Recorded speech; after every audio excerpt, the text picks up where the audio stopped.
mbokk yi dal leen ak jàmm ci biir Tacko TV ñu leen di jaajëfal ci topp bi nga xam ni yéen ak ñu koy topp tey nag ñu ñëw ak yéen ci benn affaire boo xam ni boobu ba tey ñu ngi koy dégg fi nga xam ne moom mooy ci réseaux sociaux yi ñu daal di nag déplacé wu ba ci ndayu mbili gi ngir mën a am ak moom li nga xam ne moom mooy waxtaan tey nag li ñu nar a waxtaane moom mooy affaire Amy Dia. Amy Dia nag ñu jàppoon ko depuis le 12 juillet selon ñi nga xam ne ñoom ñooy ay mbokkam ba léegi ñu daal di koy téye fa li nga xam ni yoon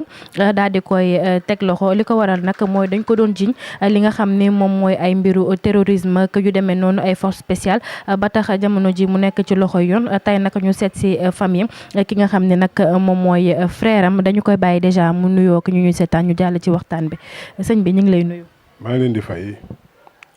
di leen jaajëfal ci ñëw bi ngeen ñëw fii man maa ngi tudd Mamour Dia di petit frère Amy Dia nga xamante ni moom la ñu teg loxo. di ko jiiñ affaire terrorisme atteinte à la sûreté de l'État ay actes terroristes ak financement du terrorisme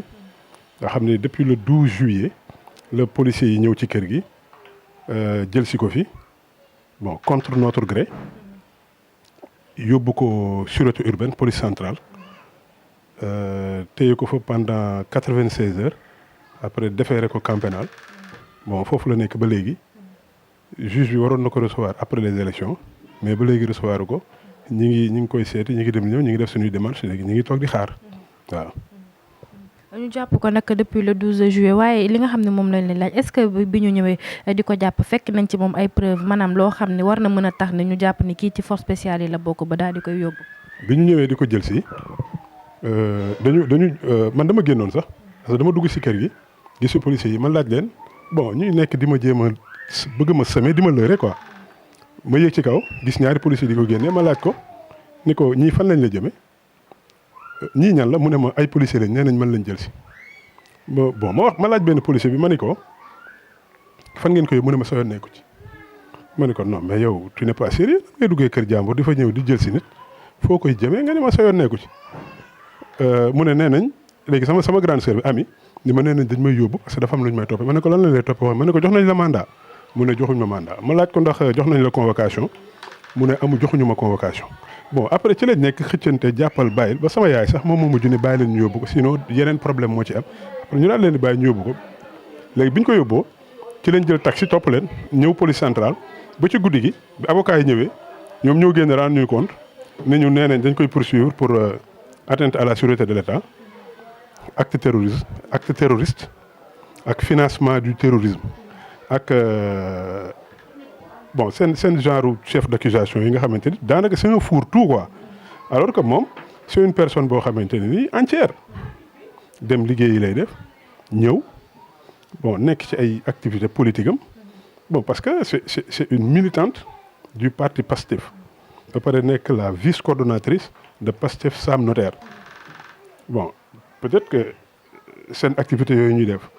moo tax ñu arrêté ko pour am corrélation ak parti bi vu que animosité bi am entre PASTEF et le régime en place ñu jéem a def ay corrélation pour peut-être dissoudre seen parti mais yii ñu koy jiiñ c'est totalement insensé. amuñu ci benn preuve maanaam amul lenn loo xam ne war na mën a wane ni moom bokk na ci ñoom. amuñu benn preuve ils ont tout fait mais amuñu benn preuve ba pare c'est pas la première fois ñuy tenir genre point yu mel nii. La dernière fois waa nitu dëgg yi ñëw nañ fi bon wax nañ ci lu sori ba préciser naa leen sax ni leen bi ma ko seeti jee la dernière fois l'autre vendredi ñi ngi waxtaan ma ne ko yéen seen audition yi naka lay demee mu ne ma moom bi mu ñëwee dañ ko indil benn procès verbal boo xam ne préétabli c'est-à-dire que moom bi mu ñëwee déjà fekk na fa dossier am ñu ne ko signé ko mun leen mais man du ma signé lu ma liirul ñu jox ko ni ko lire ko mu lire ko gis ñu def ci comme quoi que moom Amy Dia elle reconnaît son appartenance à une certaine force spéciale boo xamante ni. loolu aussi gis nañ ko si média yi gis nañ ni que moom nee nañ dafa def ay aveu wax ni moom elle reconnaît que ni moom dafa bokk ci force spéciale yi am nañ sax ay preuves yoo xam ne wane na ni dafa jël xaalis jox ko ay nit pour ñu saboter defar ay cocktail molotov loolu lañ wax pour indi trouble ci dëkk bi Dakar. loolu ñuy wax yëpp c'est totalement faux et c'est archi faux dara amu ci c'est-à-dire que ku nekk ci parti politique seen manifestation bu jotee di ngeen envoyante ay xaalis pour financer seeni programme loolu c'est naturel un parti politique légalement constitué il est financé par ses militants et militantes loolu kenn mënu ko tere kenn maintenant li ci am mooy man bi ma ko seetijee ba pare moom bi ñu ko jàppee le mardi 12 juillet ñun bi ñu demee ci guddi gi sûreté urbaine police centrale ce qui est bizarre mooy dañu xëy le lendemain journal l'Observateur bu groupe GFM def seen une daal ni les aveux de Amy Dia alors que entendre guñ ko sax parce que là qu'elle n'a été entendue que le lendemain mais ñoom dans la nuit du 12 du mardi 12 au mercredi 13 profité nañ ci xawma par quelle magie def seeni une yoo xamante ni nii mais totalement en déphasage ak li nga xamante ni nii moom moo am un mensonge grotesque que rien ne justifie ñu ne les aveux de Amy Dia ñun bi ñu ko gisee dañ sax yéemu alors que moom bi ma ko seetijee ci audition bi li ma wax mooy dañ ko tegal benn procès verbal préétabli c'est-à-dire que moom bi muy ñëw elle avait trouvé son dossier un dossier déjà constitué sur place ñu koy wax ni ko na ko signé mu bañ ko signé mais bi mu ko liiree mu gis ci ñu def ci ne man Amy Dia bon je reconnais mon appartenance à une force spéciale boo xamante ni ñun ñoo bëggoon a def ay poser ay actes terroristes bon exploser benn site à Diamniadio ak xawma ban site u Sénélec ak benn kër autorité nee na mu leen di laaj ñu leen xanaa yéen di ngeen mentionné kër autorité bi ban autorité la mais nee nañ waxuñ ko dara ba pare cerise sur le gâteau ci suuf ñu defal ko ci ne je renonce volontairement à me faire assister par un avocat nee na loolu lañ def suuf mën leen lii du ma ko signé ma ne ko tu as bien fait mais signé wu ko léegi nag ci lañ toll la dernière fois bi fi waa nitu dëgg yi ñëwee beneen membre Pastef boo xamante ni mook ñoom lañ arrêté ndowoon te ñu bàyyi leen bay naa géey moom bàyyi nañ ko mais il a expliqué la même chose allant même jusqu'à dire que ni ñi nga xamante ne nii ñoom lañ jàpp fi mu nekk nii comme que dañu nekk dans un impasse parce que xam nañ ne li ñu leen jàppee du dëgg te du yoon mais ñu ngi leen di proposer sax des formes de corruption comme quoi que ku nangu ni lii ñu la jiiñ dëgg la parce que ñoom seen objectif lenn kese la atteindre Ousmane Sonko et le parti Pastef pour mën ko dissoudre pour ñu bañ ñu bokk ci yeneen joute électorale loolu la parce que nee na ñi ngi leen di corrompre di leen proposer ay passeport rek pour ak xaalis pour ñu génn dëkk bi pour ñu avouer loolu nga xam ne moom lañ bind ci seen faux PV yooyu lii c'est un manque de sérieux total lii musul exister dans l'histoire politique du Sénégal.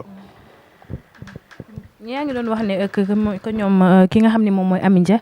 Pastef la bokk ndax bi ñu ko jàppee ba tey gis nañ ay jéego yoo xam ne ñi nga xam ne ñoom ñoo bokk ci parti bi la notamment Ousmane Sonko wala ñi nga xam ne ñoom lay collaborer ñu jukk ngir def ay jéego ngir mu jógee fële mu nekk.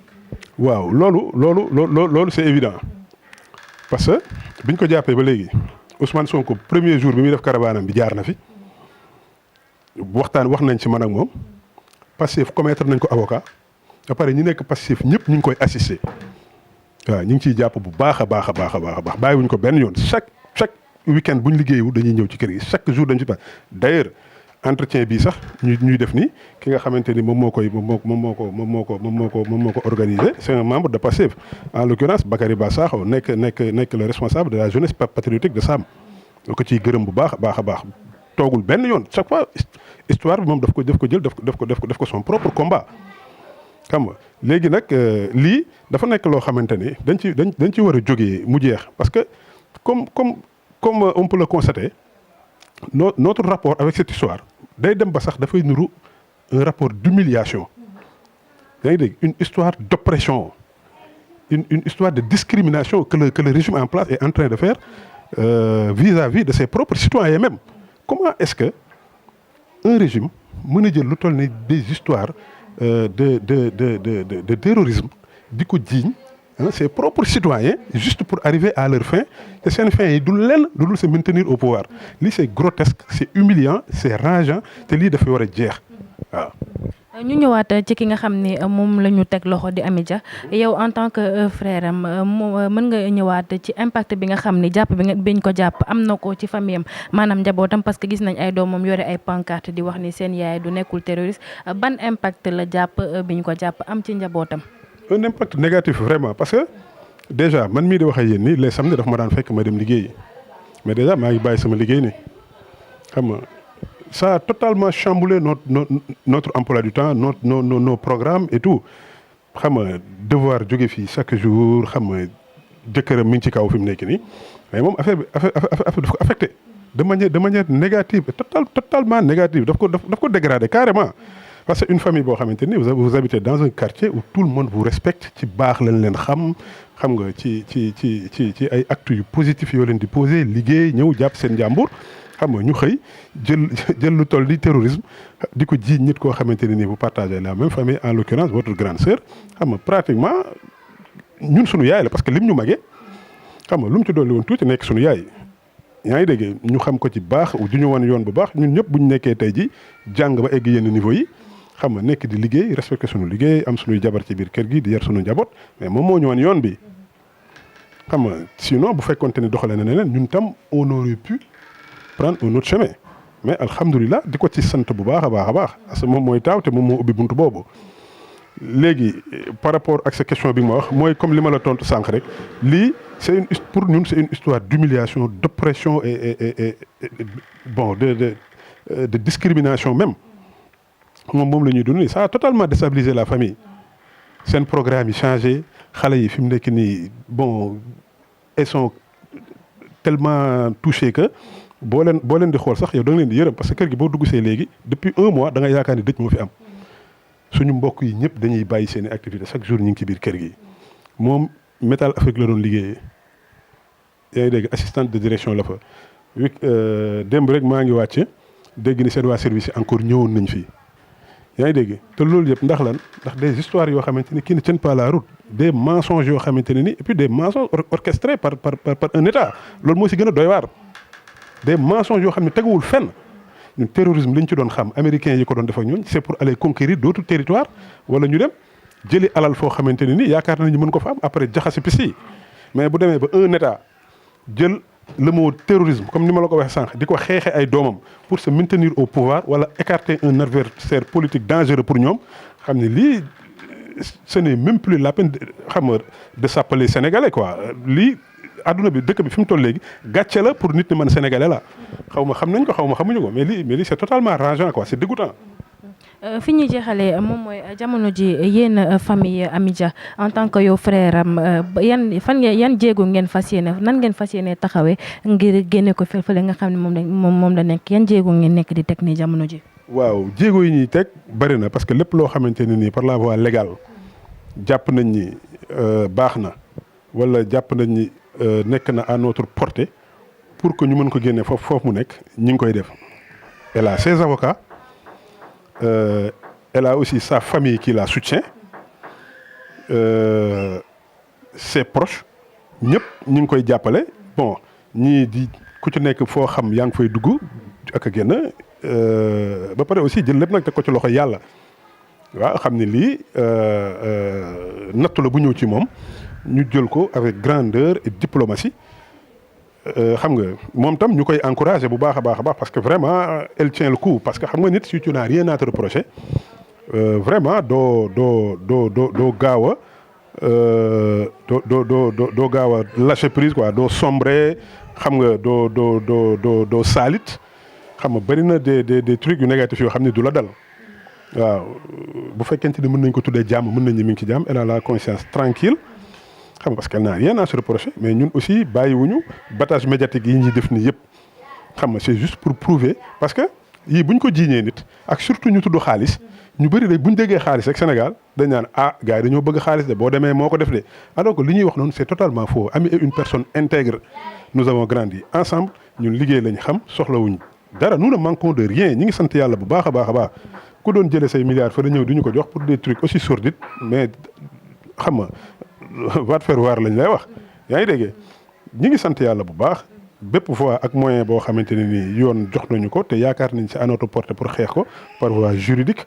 bon par voie de la presse ak leneen ñu ngi koy utiliser pour génne ko fee mu nekk parce que du place am kër gi fii moom mooy place am waaw. La toute dernière question ñu jël ko balaa ñu jeex parce que gisoon nañ ñi nga xam ne jiñoon nañ leen force spéciale ku ci mel ni François Mancabou ak li nga xam ne moom mooy Pape Mamadou Seck gis nañ François Mancabou ni mu mujjee Pape Mamadou Seck évadé wu ñu doon wax dafa feebar ak yooyu yéen information yooyu bi ngeen ko déggee ci ñooñu yéen nan la leen def sachant que yéen seen sœur mi ngi ci prison te même chose yi ñuy reproché ñee moom lañ koy reproché. waaw parce que booy xool. biñ koy jël si boobu fekkoon na François Mancabou ñu ne dee na ñu ne Pape Mamadou Seck évadé na même je l'avais dit aux agents de la sûreté urbaine même man leen yéen est-ce que xam ngeen li ngeen di def yéen yéen a ngi ñëw di jël si koo xam ne jigéen la alors que vous avez entre vos mains xam nga 2 cas yoo xamante ne nii ku ko dégg rek sa xel tey dafa jaxase xelu ñëpp. ma ne ko yéen ñi ngi wax naan François Mancabou dee na te Pape Mamadou Seck ñii naan dee na ñii naan dafa évadé wu ngeen bëgg ñëw di jël si waat jigéen boo xamante ne dafa demoon liggéeyi wàcc nekk dans ses activités yoo xamante ne nii ñëpp a ko jox cër ngeen ñëw encore bëgg ko jël yóbbuwaat à une destination inconnue parce que ñoom bi ñëwee bi ñu la laajee foo leen ko yóbbu dañ ni xamuñu ko seen yoon newu ci biñ fi créé benn scandale ci la ñuy door a wax ñoom ci la ñuy door a nangoo wax ñoom fi ñu ko yóbbu que ni ñu ngi koy yóbbu sûreté urbaine buñ ñëwee dinañ ko fa fekk ci lañ koy soog a wax. léegi ci kaw loolu ci lañ ko sax man maa ko wax sax ni ko boo demee buñ la signaloo dara buñ la posé question ak luñ la mënti wax bañal tant que sa avocat ñëwul. noonu la def après bon dem sûreté urbaine nekk fa 4 jours 96 heures de garde à vue après ñu ci lañ ko déféré au camp pénal juge waxoon da koy jël après élection yi mais ba léegi dégloogu ko. bon léegi ñoom la ñuy toog di déglu parce que ji jàmbatul dara waxul dara moo koy métti dara lañ ko def wala dara. non démb rek sama petite sœur bi ak sama yaay dem nañ fa seeti ko mais bon biñ ñëwee laaj naa leen mais ñu ne ma mi ngi ci jàmbatul dara bon